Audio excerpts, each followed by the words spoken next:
fan agiliste, aujourd'hui on va parler des tests TCR. Ce sont des tests plutôt récents qui avaient fait parler d'eux un petit peu en début d'année. Mais en quoi consistent ces tests TCR et qu'est-ce qu'ils pourraient vous apporter? N'oubliez pas, pour recevoir nos dernières vidéos en notification, cliquez sur l'icône de notification et mettez recevoir toutes les notifications de la Minute Agile. Et donc à présent, regardons un peu ce concept de test TCR qui devrait vous donner de bonnes idées. Ladies and gentlemen, here it is.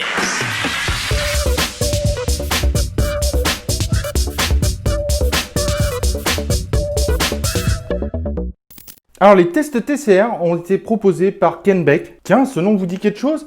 Pas étonnant, c'est celui également qui a mis en place le fameux TDD, Test Driven Development, dans le passé.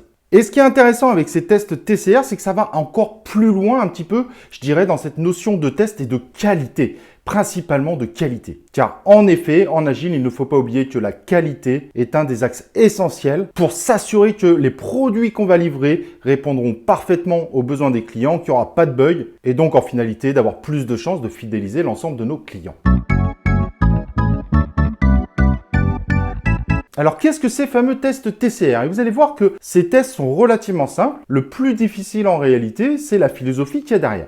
Donc, ces tests TCR, c'est tout simplement de dire qu'à chaque fois qu'on avance un petit peu sur son code, on va faire la ligne de commande test and commit or revert, comme écrit au-dessus, parce que c'est assez compliqué à le dire comme ça. Et donc, en gros, pour faire simple, à chaque fois qu'on va exécuter le test, si les tests passent, ça commit, et donc ça partage à l'ensemble des autres membres de l'équipe qui travaillent évidemment sur le même projet. Et si jamais les tests ne passent pas, on revient à la version précédente. C'est assez radical, mais en fait, la philosophie qui est derrière est assez intéressante. En gros, si jamais le code que vous avez fait ne passe pas les tests, c'est qu'il ne fonctionne pas. Donc, au lieu d'essayer de repartir de quelque chose qui ne fonctionne pas, on repart de quelque chose qui fonctionne et donc du dernier commit qui est passé. Et si on peut avoir une impression qu'au début, c'est un peu frustrant de devoir refaire le travail, ça permet surtout de toujours partir sur de bonnes bases et d'éviter d'essayer de retravailler quelque chose qui ne marche pas, qui risque au contraire de complexifier le code, voire de rajouter des comportements qui n'étaient pas attendus sur d'autres parties qu'on n'a pas encore mis en test.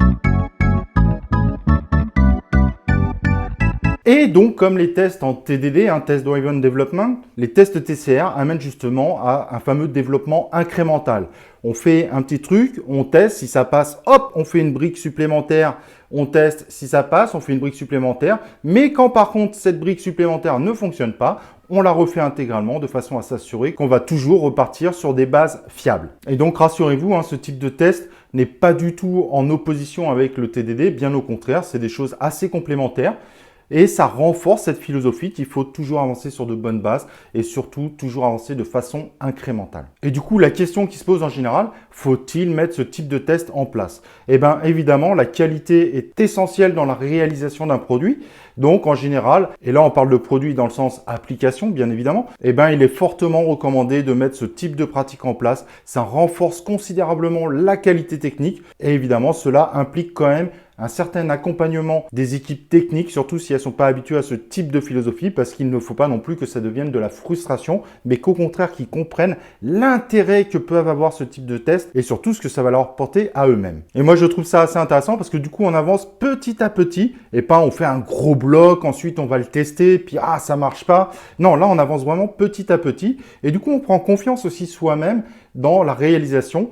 Et en général, ça amène aussi cette notion de dire il faut faire au plus simple. Parce que plus on fait au plus simple et plus on a de chances d'avancer. C'est le fameux YAGNI. Je ne sais pas si vous vous rappelez, on avait fait une vidéo autour du YAGNI. Une philosophie assez proche également du KISS, Keep It Simple Stupid. De dire, on essaye de toujours aller à l'essentiel, de faire au plus simple. C'est souvent la meilleure méthode pour faire des choses de qualité. Et voilà, j'espère que cet épisode de la Minute Agile vous aura plu. Et bien évidemment, moi je vous propose qu'on se retrouve dans un prochain épisode de la Minute Agile.